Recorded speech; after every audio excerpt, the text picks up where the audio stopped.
Welcome to Not Milk Never Milk. Subscribe if you're lactose intolerant. You start by preparing the scene so After Effects can generate convincing bokeh. Import your clip, create a comp that matches resolution and frame rate, then duplicate the footage and pre-compose the copy as your bokeh source.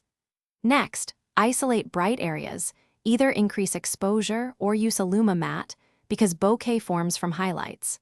Once done, you're ready to convert those highlights into shapes that will become the blurred, out-of-focus orbs that sell the effect visually.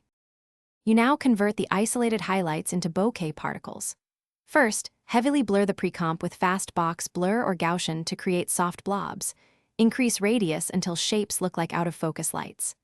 Then use a particle generator, particle world or particle systems Roman 2, feeding the luma of that pre-comp to control birth rate and position.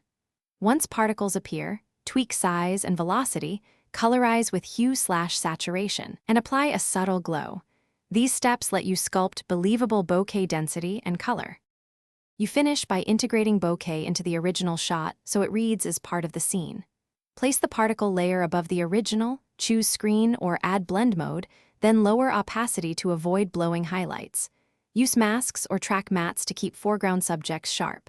If you have a depth map, drive particle blur and opacity for realistic falloff. Finally, enable motion blur or add a depth of field pass. If artifacts appear, check matte inversion and particle lifespan.